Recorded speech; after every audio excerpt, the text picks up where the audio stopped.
Hey, Skiba News Nation family. Today, Opa and I have a very special guest. It means a lot to me, and I know it means a lot to Opa to have a legend, an American icon, you could say, and one of my personal heroes, Ted Giannoulas, the amazing San Diego Chicken. So I'd like to welcome him to Skiba News Nation. Welcome.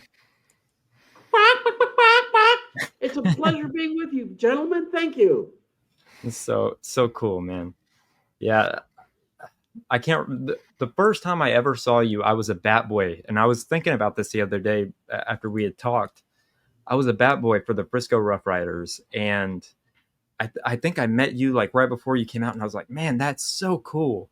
And so Opa thought it was cool too, and then I was like, I want to do that. Like I want to do that, and so I ended up becoming Deuce, and then that's later on down the road. But yeah, it's such an honor to have you, and there's so many questions we want to ask, but for those of our audience who may not know who you are, which I don't know how you couldn't know who you are, but how did you start with the San Diego Chicken? Well, believe it or not, Jeremiah, it started back in the 70s, 1974. I was a student at San Diego State University, just studying journalism and such. And it was the day before Easter break. I'm lounging on the campus radio station lobby area, just with about four or five other friends who decided just to hang out for a few minutes before spring break. And in walks a gentleman from a local rock and roll radio station, KGB. And he literally stands at the doorway and asks us right then and there who wants to come and work for the station for about the next 10 days, basically just dressing up in a chicken suit and going to the zoo and giving away candy Easter eggs.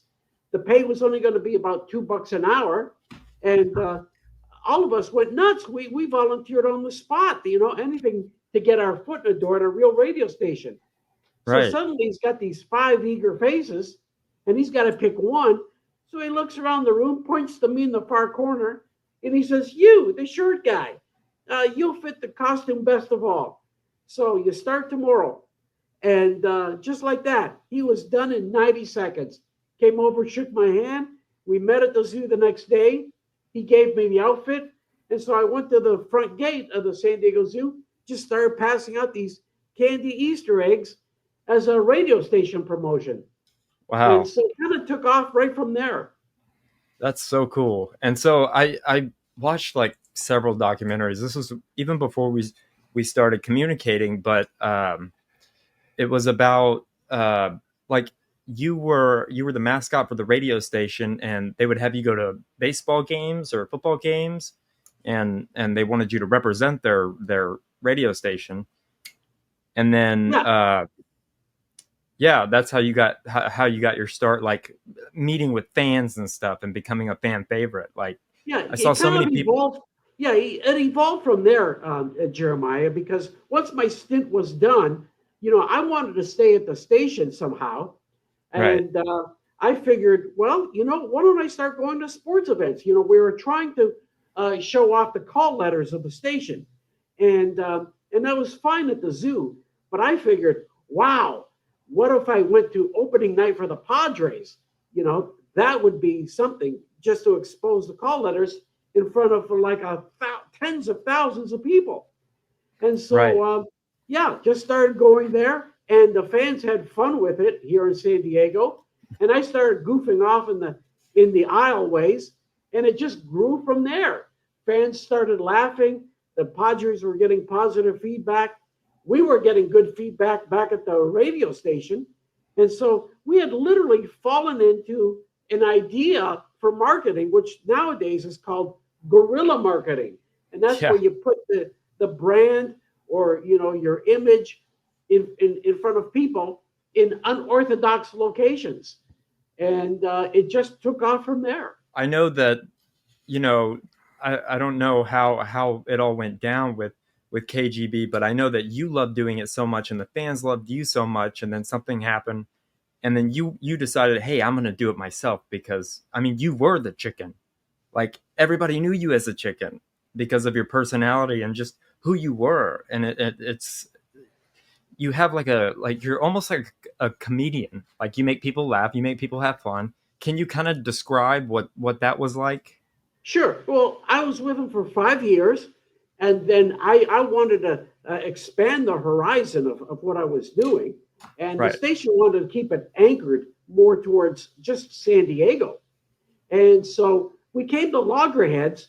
They fired me.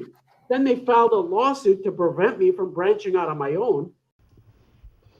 The scene from yesterday in which our television camera became the first allowed in a San Diego courtroom was still in the mind of Superior Court Judge Raul Rosado. He asked to see both chicken costumes to determine if they were in fact substantially similar. That was the basis of the contempt charge.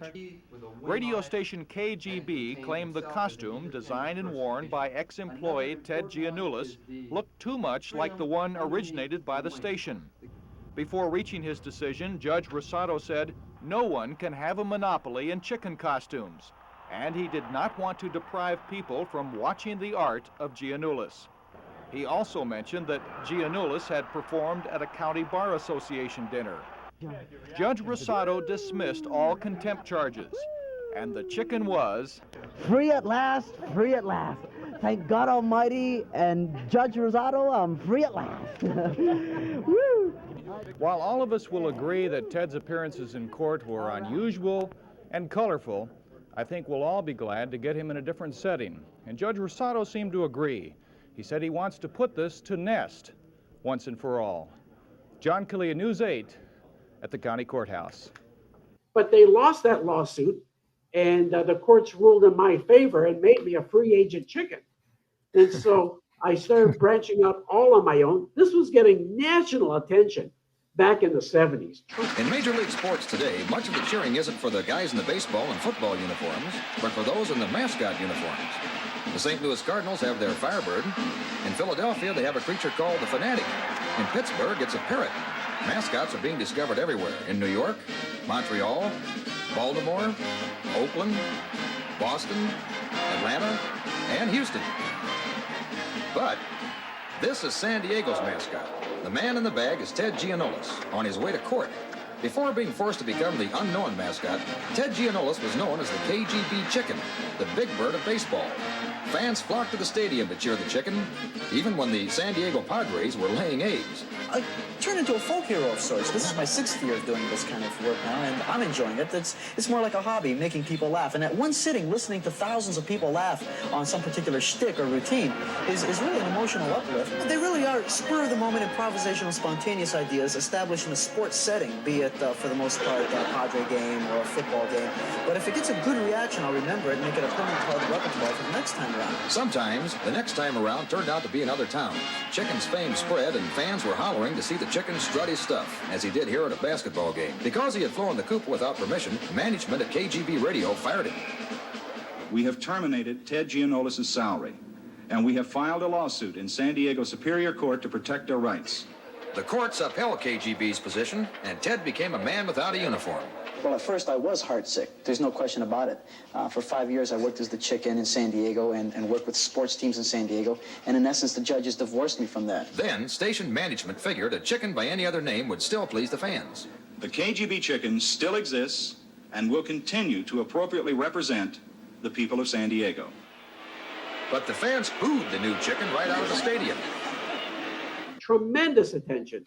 Yeah. And so other teams started calling me up, seeing me on TV and such, and they figured, why don't we have the chicken come out and be a guest at our ball game?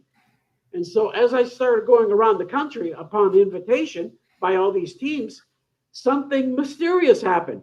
They were selling out their games for my appearance. And so it just grew from there. Teams started recognizing this, that the chicken was box office. And they started calling me. And as they say, my dance card got pretty full, going coast to coast for all these teams. Not only coast to coast, the entire continent, Canada, Mexico, and subsequently over the years, it just grew from there to go around the world. Yeah, that's why they call you the world famous San Diego chicken, right? Yes. Oh, yeah. Yeah, the famous San Diego chicken. That's true. And I enjoy that. I enjoy it. But the thing is I try to be a chicken for all people because laughter is the universal language. Yes, I mean, I'm all about that. Like during the show, I always like to, even when we talk about like news that's sad, I try to bring some kind of comedy, even though some people don't get my comedy, but I try to bring something funny because, I mean, life is so short. Why be doom and gloom? Like, it's always important to laugh, and I feel like a lot of people don't understand that. And I think I mean, you made me laugh as a kid. You made me like have fun just by watching what you were doing, and it inspired me to end up, going down the same kind of, like I hate saying mascot, but it's really a character is how I saw it. But going down that avenue of I want to make people laugh and I want to do this and that, and it's just, yeah, yeah, I'm just Well, nerding. I'm nerding out right now, and well, sorry if I'm not making any sense. yeah. The way I saw it, Jeremiah, the way I saw it uh, uh, at a stadium or an arena event, here was a whole community coming together. And I Yep. felt that, what could I do just to bring a few laughs? I was always, I always loved comedy and I love sports. And I decided to merge the two into this unique act. And, I wanted to be a fuzzy Harpo Marx at the game, just in the aisleways, and in the corridors and such, just having fun with people. And eventually, what happened with the Padres, they loved it so much in the front office that they were the ones that suggested I go on the field between innings and try some stuff so the Oh whole wow. stadium could see it. And they Yeah. just branched out from there. Yeah, and Yeah. that's very unusual for major league teams to have entertainment between innings. A lot of them don't do that. Only minor leagues. Yeah, well, it was unprecedented for its day, Opa. It was really something. It was unheard of. You're absolutely right. But I was lucky here in San Diego because the owner of the Padres at the time was Ray Kroc, the founder of McDonald's. And he had a great sense of humor. And all his concern was, even though we were a last place team at the time, all throughout the 70s, essentially a bottom run team, he just wanted his fans to enjoy themselves. He was always about the customer first. And if you couldn't win, and we tried winning, and he signed a lot of free agents, didn't work out.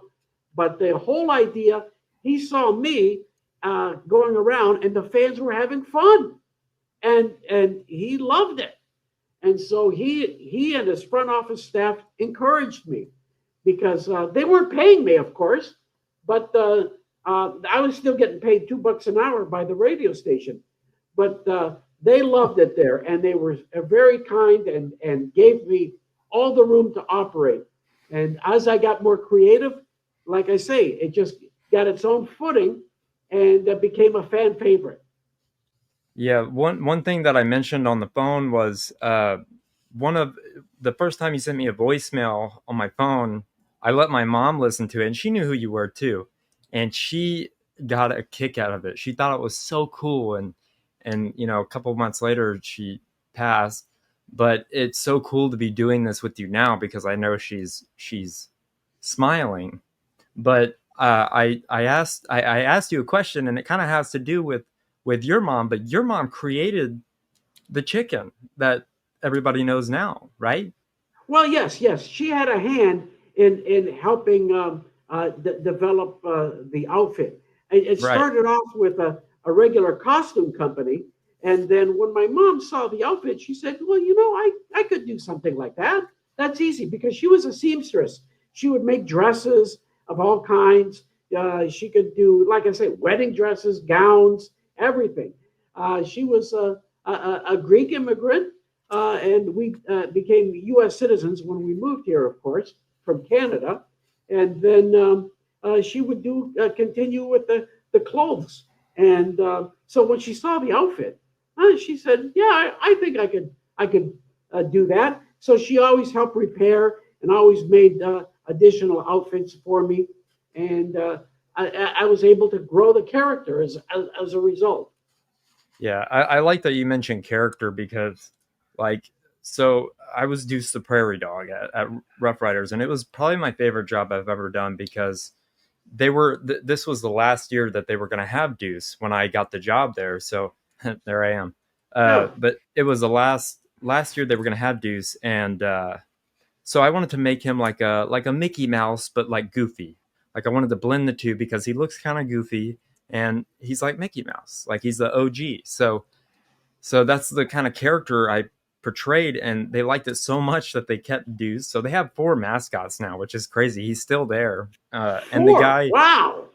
yeah, and the guy still he's imitates the way that I did things, and I think that that's so funny. And I know the same thing happened with you, with the guy that tried to take over the KGB.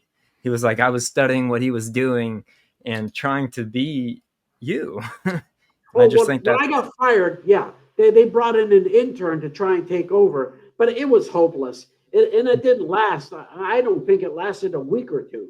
And that was it. And the fans were not accepting of it. They just weren't. even But on the news, that news clip, all the fans are like, no, we want Ted.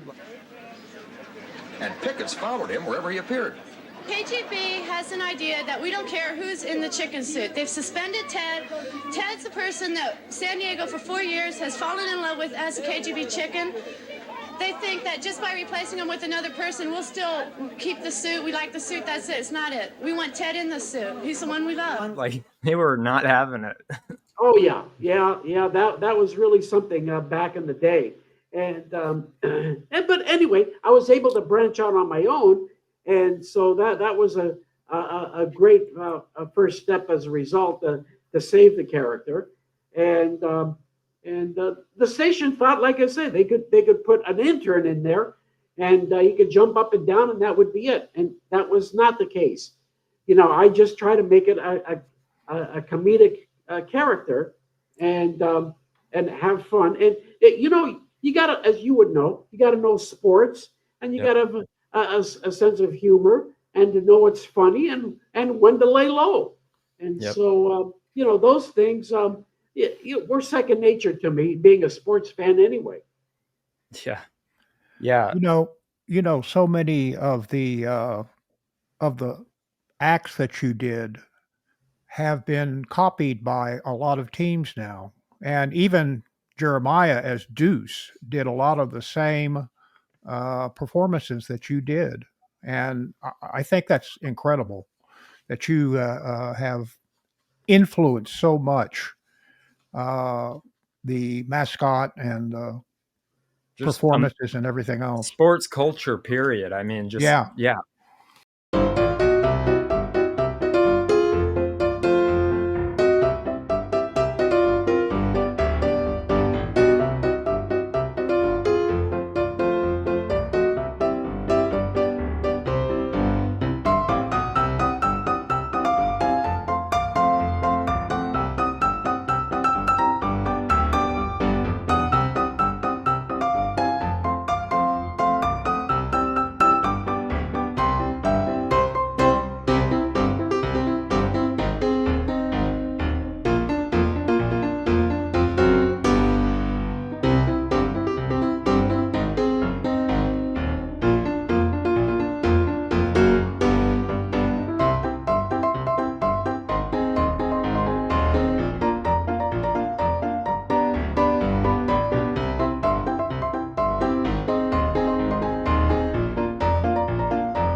Uh-oh.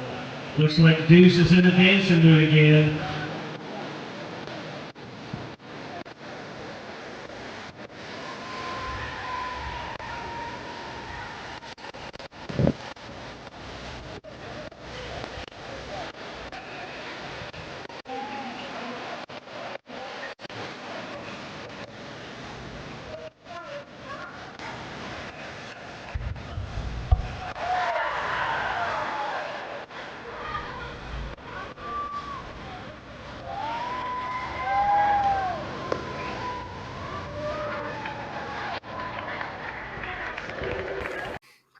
Well, it's interesting, Opa.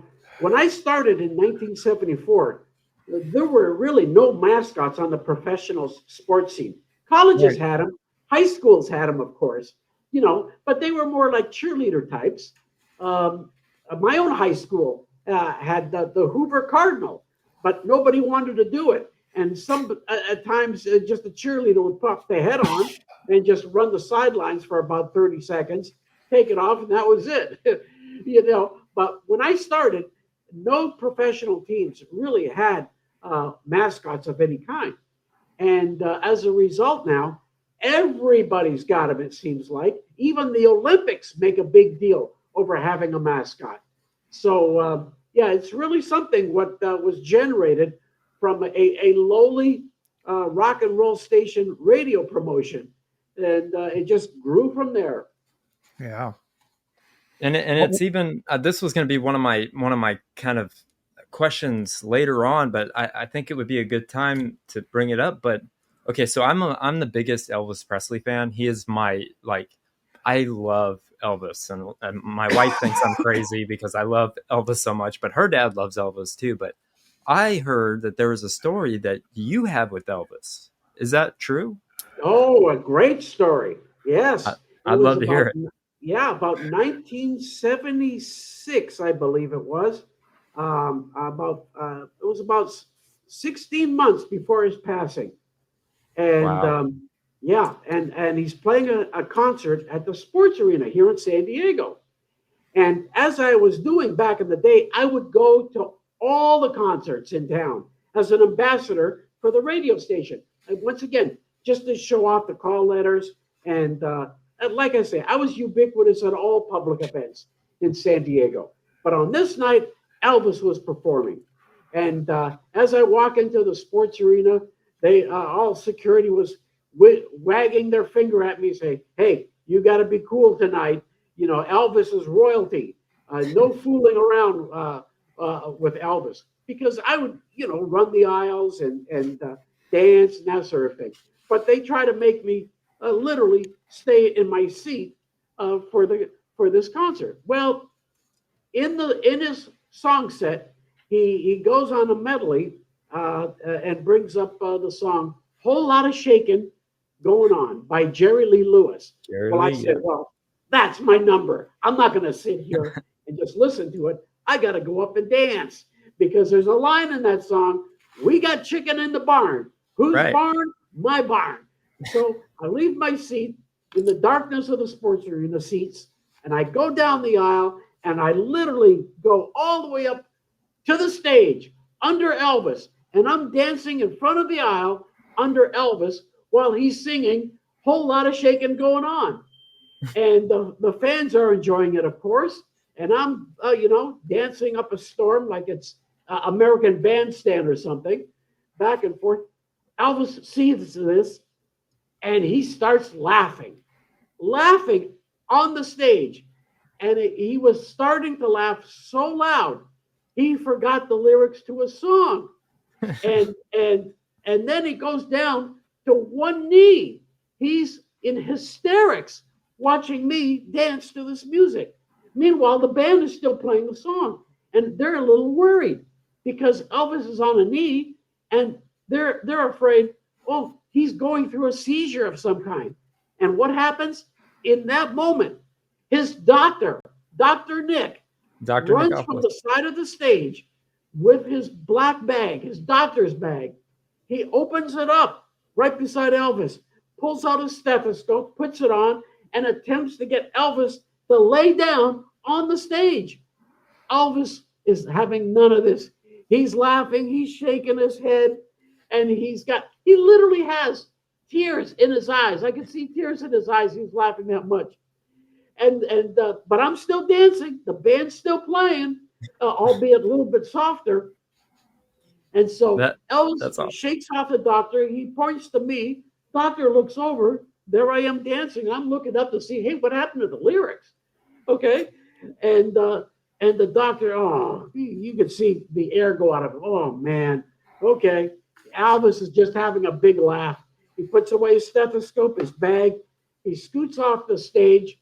Elvis gets back up, turns to the band, tells them keep going, and he finishes the song, and I finish my dance. After the number is done, he apologizes to the crowd for messing up the lyrics and forgetting himself and stopping in mid-song. And he says to the audience, I don't know if you all can see back there, but you got to believe me. There's a chicken dancing up and down the front of the stage here. And the audience goes, yeah, Elvis, yes, we know, we know. And then bless his heart, Elvis comes up with the perfect tagline. He turns to me and he says, I don't know who put the chicken up to this, but I want to warn him. My manager's name is the Colonel. And so I scream, ah!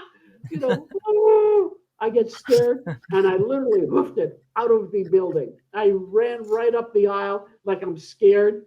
And right at the top, there was security. They picked me up and hauled me right out of the building, you know, even though Elvis was still laughing on stage, you know. So Man, that was that's a great, to me, that was a great moment that I could make the king laugh. Yeah, that's probably one of the most epic Elvis stories that I've ever heard. Yep, actually happened. I couldn't believe it. Yeah, there's probably a recording of it somewhere. There's resurfacing stuff, and I'll look for it, and I'll be like, "Hey, that's my friend." Yeah, yep. That is awesome. Yeah, I just wanted to find out what is one of the your favorite acts that you put together. Which one of them? There's lots of them. But I'd have to say, of everything, of all the gags and routines I've ever done, my favorite one is, I have to say, the grand hatching. Now, this was in June of 1979. After I had been fired by the radio station, I was branching out on my own, debuting a new coat of feathers, literally this. Now, I didn't have access at the time to my old costume because the courts barred me from that temporarily. So I figured the show must go on. I'll just make a new chicken suit and come back in it. And so I decided to debut it before a Padre game at Jack Murphy Stadium out of a gigantic 10-foot styrofoam egg. I had one created, built, hollowed out inside, and the whole idea was for me to hatch out of it at a pregame ceremony to debut my new chicken suit. And so it was a remarkable moment. I was brought out on top of an armored truck with California Highway Patrol escort. They escorted me onto the field. The players came over. They took the egg off the roof of the truck and laid it out on the infield by the foul line. And then to 2001, I started rolling around. The music, 2001, I started rolling around in the egg. And as the music reached a crescendo, I burst out of it to a standing ovation in front of a sold-out crowd. It was a magical moment. And baseball historians have said that has to be the best promotion in the history of baseball, if not all of sports. And like I say, we sold out the stadium, and it was a tremendous moment. And that made national news, of course. Because it is so epic, you coming out of that shell. Oh, yeah. It is so cool. Yep. And so, it was a 10-minute standing ovation, and a couple of players carried me off the field, and it was a remarkable moment, I must say. So for me, that's my all-time favorite gag or routine. How do you come up with your gags? How do you dream them up? You know, it's interesting, Opa. Sometimes I'd be inspired by different things. Sometimes a piece of music might dawn on me, and I figure, oh yeah, I could do that at the stadium. And by the way, a lot of people don't know, I introduced recorded rock music to stadium and arena events, because with my background being at a radio station, people don't believe this, but there was a time only organ music played at stadiums and arenas. That's and right. I decided to bring recorded music. So as a result, sometimes I think of a song and I say, oh, I can do a bit to that. But also, I got gags and routines as suggestions from players, umpires, coaches, fans, broadcasters.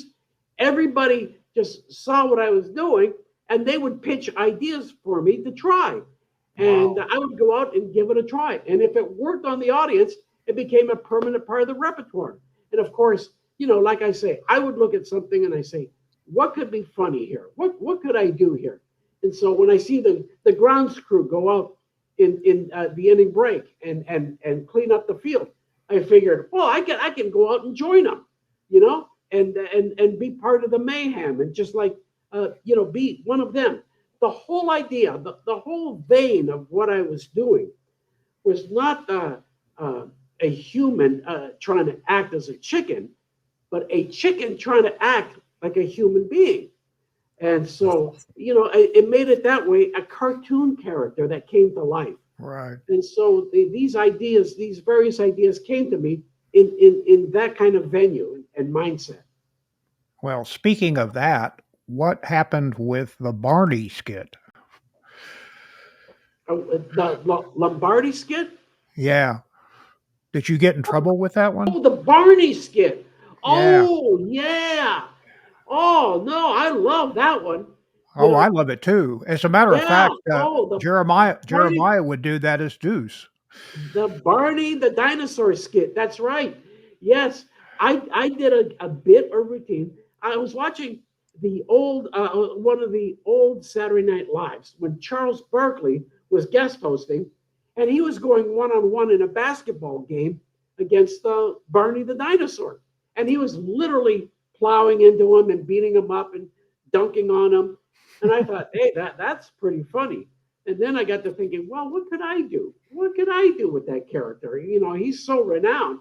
And so I figured I'll have a dance-off contest with Barney the dinosaur, because Barney was known for dancing. I love you, you love me. So I figured, well, I'll go out and dance, and we'll dance to some kind of song, some disco song or a rock song, and have a dance-off. And in the sketch, Barney would win the dance-off, and I'd end up bowing to him, and he'd cop an attitude and push me down, and then I'd chase him across a diamond and then tackle him and then pin him like professional wrestling and show that I was in charge. Well, the Barney people got really upset with me, and so they threatened to sue me and eventually did take me to court, but they lost that case. They lost it, and they had to pay all my legal fees because it was satire. It was satire. It was part of the First Amendment right that you can make fun of anybody and anything at any time, provided it's in a joke atmosphere. And so that's what this was. And the courts even admonished the Barney people and their lawyers, come on, you know better. This is a satire. It's a joke. And you got to take it with a sense of humor. And so, that ended up being that routine got to be a big fan favorite, especially, ironically, among the kids. They got the biggest kick out of it, that Barney and me were going at it first in a dance-off, and then in a smackdown, as between us. It was pretty good. He didn't even look like Barney. No. No, it was a costume that I found from a costume shop, and it wasn't quite the Barney knockoff, but it was relatively close that it got the idea across with everybody. It was a dinosaur, and it was purple. So they shouldn't have been able to sue you because it was a different with a green belly, with its green belly. Yeah, right. Yeah. So but the whole idea was that it was a satire, and people got it, and oh man, I got to tell you, that got to be one of the top fan favorites of my repertoire of gags. Absolutely. Yeah. Well, it kind of, so as having a YouTube channel, they a lot of, well, YouTube doesn't like when you use other people's content and react to it or parody it. So I always have to be fighting with YouTube about, there's a Fair Use Act, we have the First Amendment, and we're constantly having to do that. And I saw that with your career too, and I was like, man, he's like doing it but in a whole different way.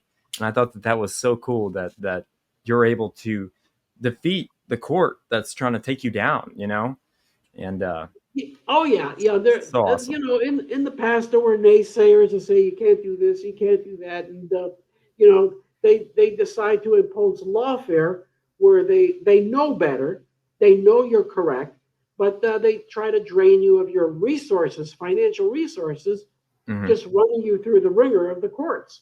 But the courts thankfully were pretty much in my favor, and when Barney lost to me.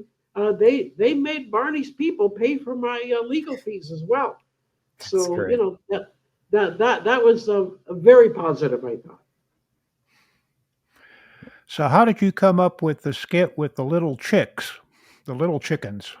Oh yes, I do this bit where little kids follow me on the field like almost like a chicken train, and they copy all my moves. And we spank the catcher on the butt for good luck, and we put the voodoo on the visiting team for bad luck, and then we pass by the home plate umpire while he's standing there, and we give him the raised leg salute, shall we say, much like how a dog would go on a fire hydrant. And that was actually suggested to me by a front office member of the Padres. He was driving home one night. One late afternoon from work, and he notices that on the road, people have stopped. The traffic is stopped and backed up, and people are out of their cars and looking. And he gets out to look, and it's a mother duck literally escorting her chicks across the road while everybody on both sides stops to wait and laugh and let the mother duck pass, you know. And so he calls me up when he gets home, and he says, I just saw the funniest thing, and people were having the greatest time with it. And he says to me, you got to do this in your act. You got to dress up little kids in baby chicken suits and follow you on the field. What they do, I don't know. That's up to you. But when I saw this, he says, people had a great time with it. You should try the same thing. And I tried that, and yep, he was right.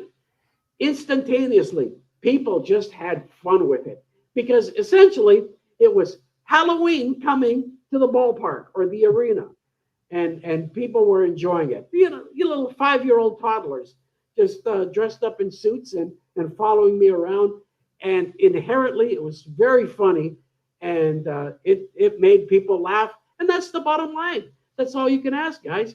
You say, hey, did people laugh? That they enjoy themselves. Yes, they did. And that's what scores with me. And that's the goal.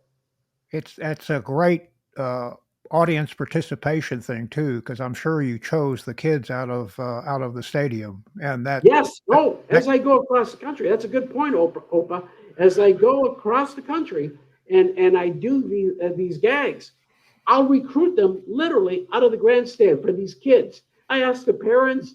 And if the kid is willing, yes, we include them, and then I rehearse with them briefly before the game, not in costume, just out of costume, and I tell them what we're going to do, and that if they have the personality for it, and so many of them do, then we take them out on the field or out into the arena floor for basketball, and they'll follow me around and have a good time with it, and the fans, like I say, love it. And it's, they're only out there for about 90 seconds.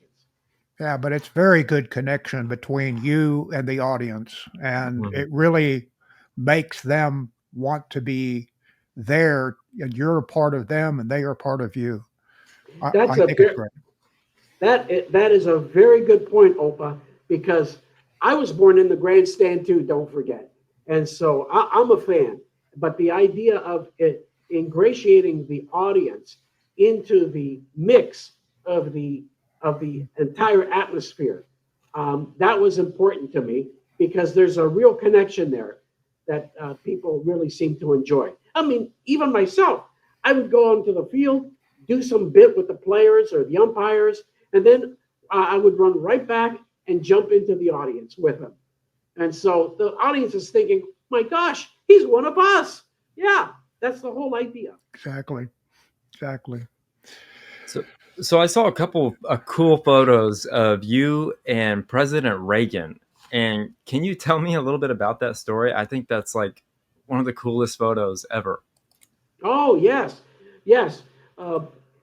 I had such popularity here, I guess, in San Diego and throughout the state that when President Reagan was literally in his last campaign, it was 1988, he was passing through San Diego, which he called his lucky city because he never lost an election in San Diego County, never, and not as governor and not as president.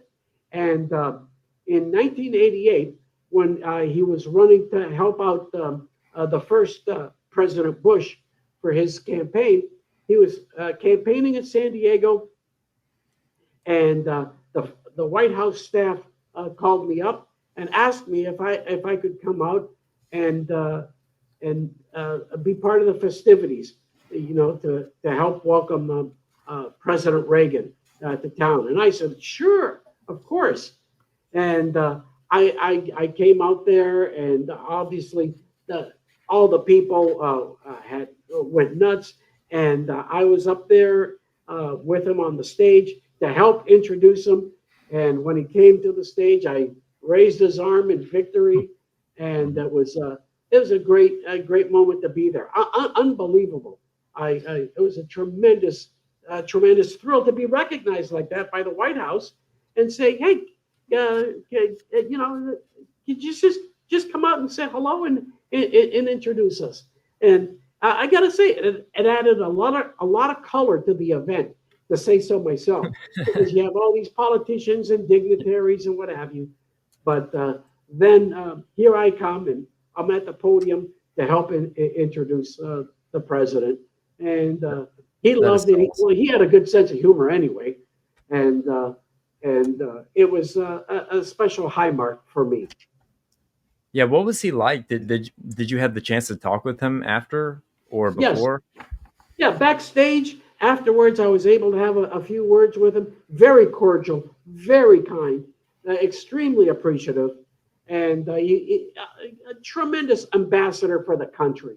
Let's face it.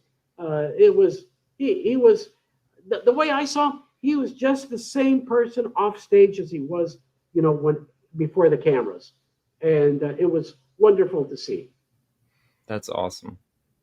Yeah. Well, go ahead, Opa. I was going to say, you also were on the David Letterman show, weren't you?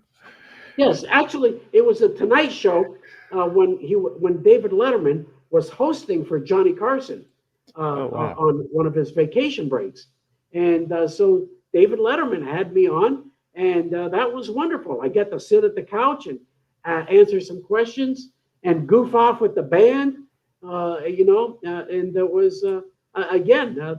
I was really taken aback. This was about, I'd say, 1979, the fall of '79, and it was wonderful. But I went on to do a lot more television after that. For example, when Regis and Kathy Lee had their program, Kathy Lee went on maternity leave, and Regis had me come in and be a guest host in place of Kathy Lee. Wow. Oh, yeah. And I spent the whole hour there as a guest host. It was a wonderful moment back in New York. It was great. And so, there were things like that. I would be asked to host concert events, believe it or not, be the MC for a concert. For example, at Jack Murphy Stadium, when the Ramones, a rock band, were headlining, they asked me to be the MC, to host the event. So that was a feather in my cap.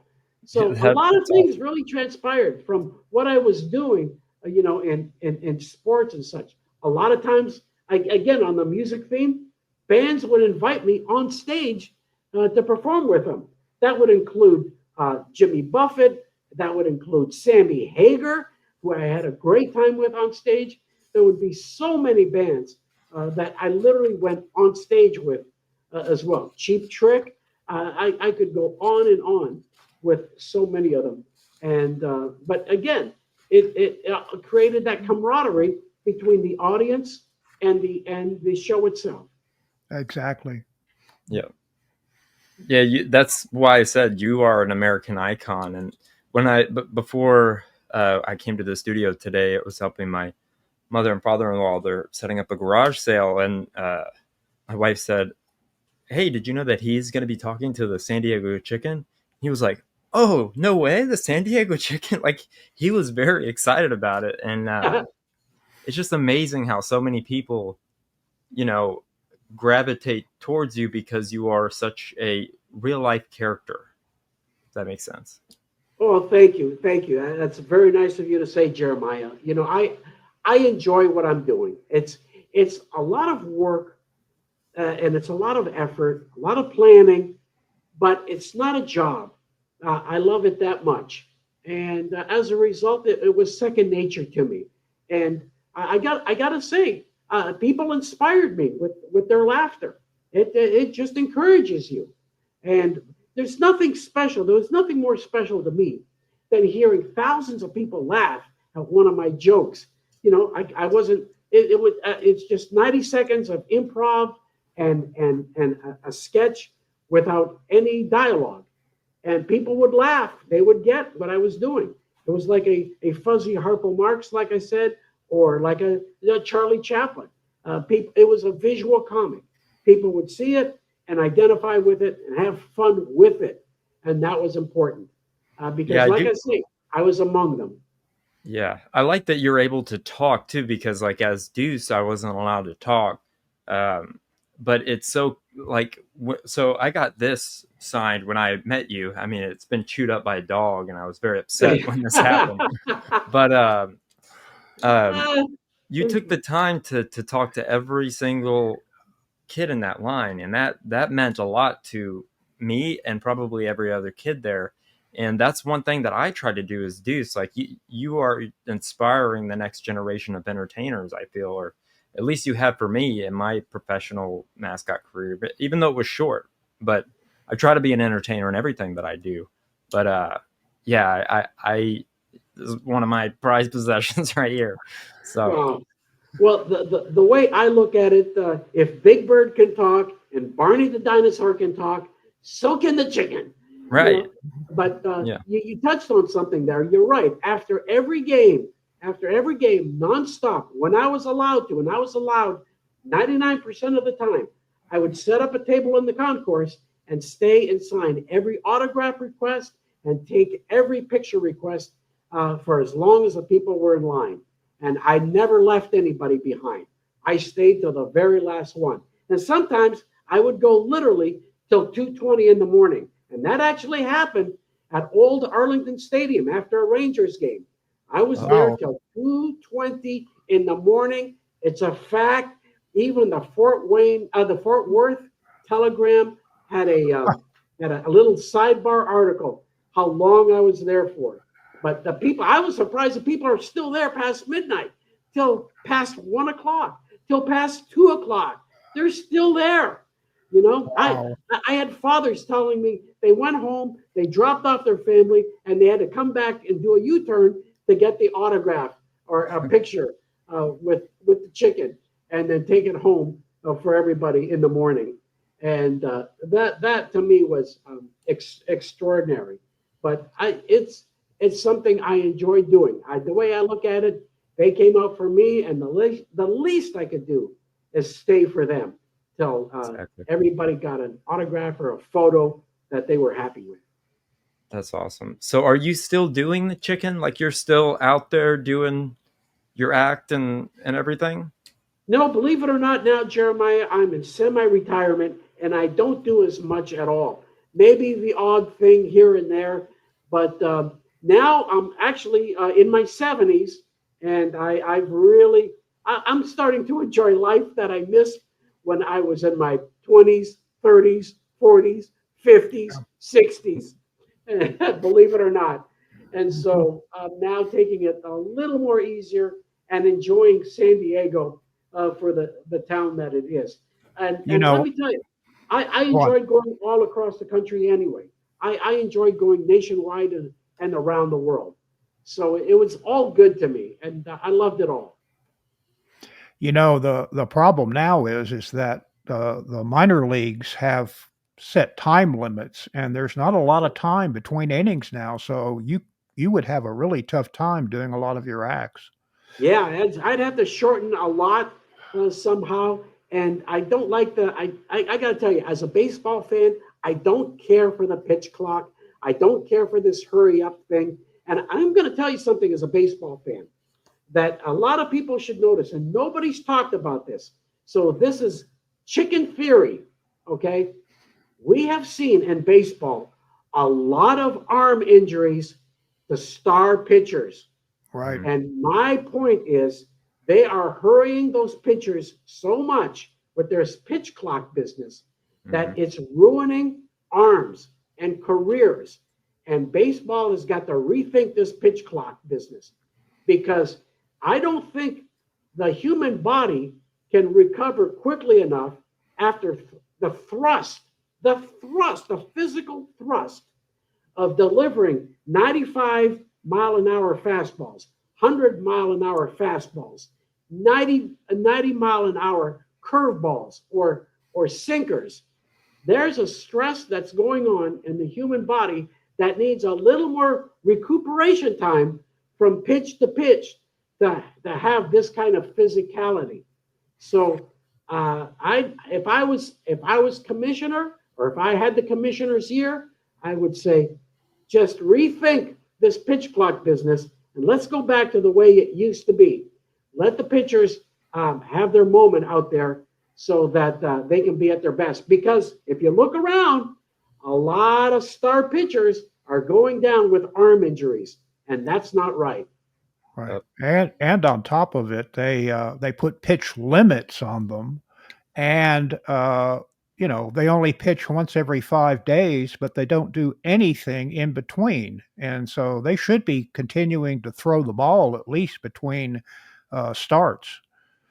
You know, Nolan Ryan pitched games up to 14 innings with ever being pulled out, and you know, pitched 200 some odd pitches in a game. You know. Yes. Oh, I'm with you, Opa. I'm from the day I remember Juan Marichal, Bob Gibson, Sandy Yep. Koufax, Whitey Ford, Hmm. Warren Spahn.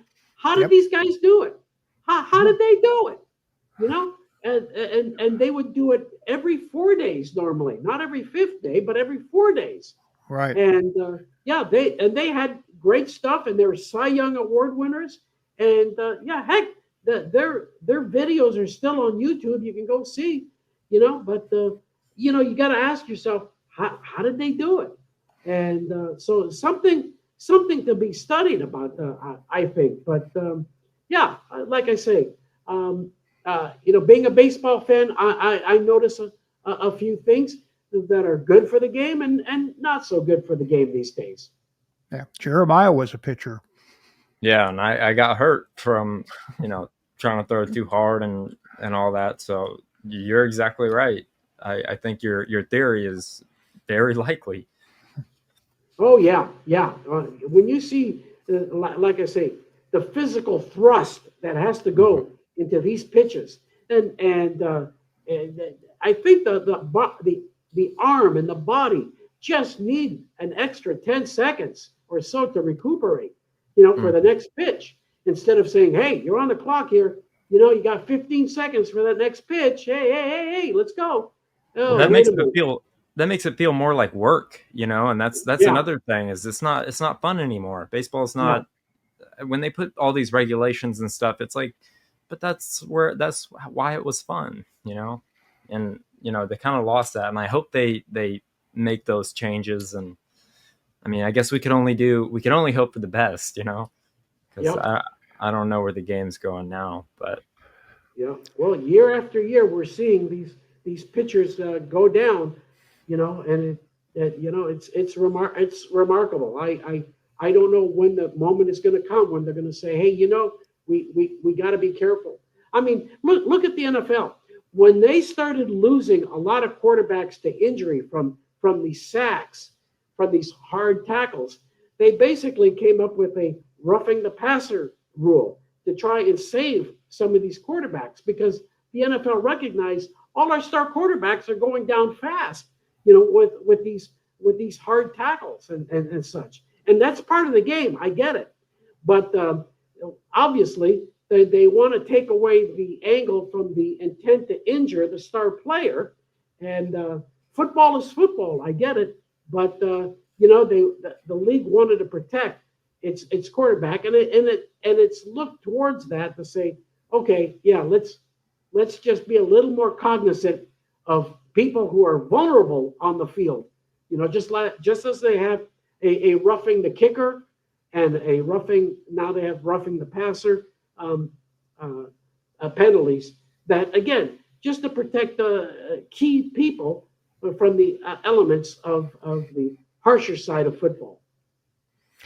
Well, getting back to the mascot, what advice would you give someone who is wanting to become a mascot? Well, I would say, be yourself. Uh, uh, Try to think of gags and routines that might ingratiate yourself with the fans.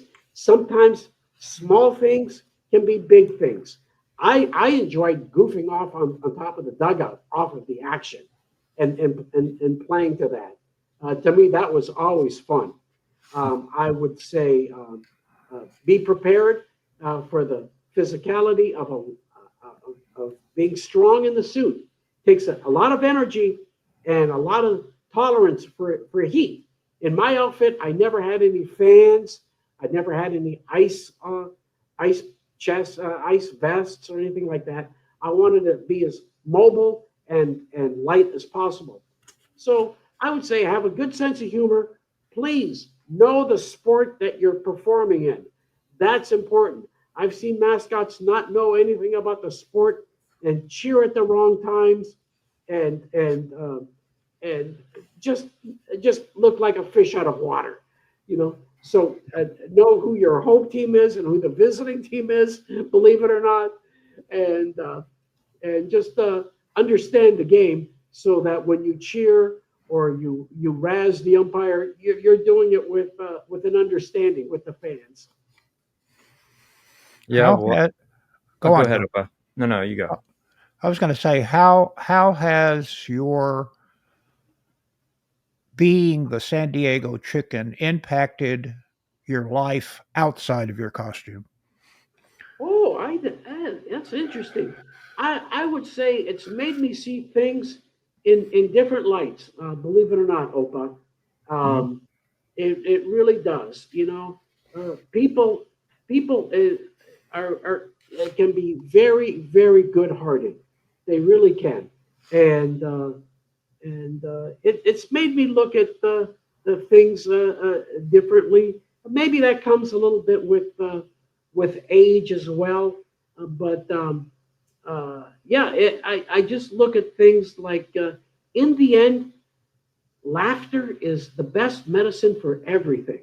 Right. And so I try to live with a laugh in my heart every day. And you might work hard and you might persevere, but take take a little time to laugh, take a little time to dream, take a little time to think. That's important. And Absolutely. yeah. And so when I look at the audience and see them having a good time, that encourages me to say, this is fun. And let's, it's one journey through this life. You got to enjoy it. You just have to enjoy it. Yep. Well, I have two kind of final questions. One, can you send me an autographed picture or something? Absolutely. I will do that for you, Jeremy. Absolutely. Count on it, my man. It's going in the mail this weekend. Okay. I'm honored to call you my friend, and We're actually, this is, you can say no, but we are putting together this convention for our audience. It's more like a conference, but it'd be cool to have the chicken there. So the invitation's there, and if you want to MC, it'd be awesome to have you. I'll keep that in mind. But when do you have this planned for? It's October. This coming October. October. I'll have to see. I can't commit to that yet. Don't forget, I'm in semi-retirement, so Yep, but yep. I'll definitely keep that in mind, Jeremiah. But so I don't want to be committal. What, you doing it near Halloween time? Is that right? October 25th and 26th here in Dallas, and yeah, it would just be cool to have you there.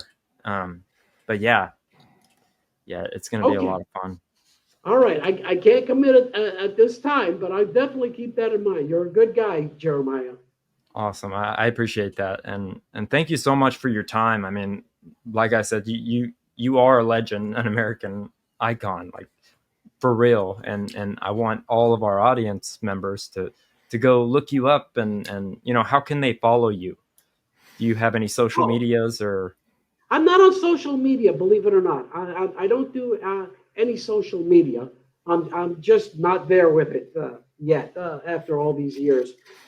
I do have a website, famoussanDiegochicken.com, and but that's basically it. The biggest one of the biggest honors I get was when people reflect on their memories of stuff that they've had at the ballparks with me and that sort of thing. And to me, that's an honor. That the fact that I live in people's memories and hearts that way, that's always the highest honor you can ask for. And I've been lucky in that regard. Well, thank you so much for coming on our show. It means a lot to me and Opa, and absolutely, it's so cool. Like this, I'm still nerding out, but you've been a great inspiration to Jeremiah, and it really helped him to create his character in Deuce. So he on the show, and on the show too, yeah, because Well, I'm honored. That's great. Yeah, that's fantastic. And I'm sure as Deuce, Jeremiah, you touched a lot of people, especially the kids, and had fun with them. And, when they come up and pet you and stuff like that, that means a lot, Exactly. So, that's a tribute to you. And I'm glad you had the opportunity to do that. Like I say, you're a physical icon, an ambassador for the team, and that's so important for the fans. Yep. Well, thank you so much for coming on Skiba News Nation. One of my favorite interviews so far. But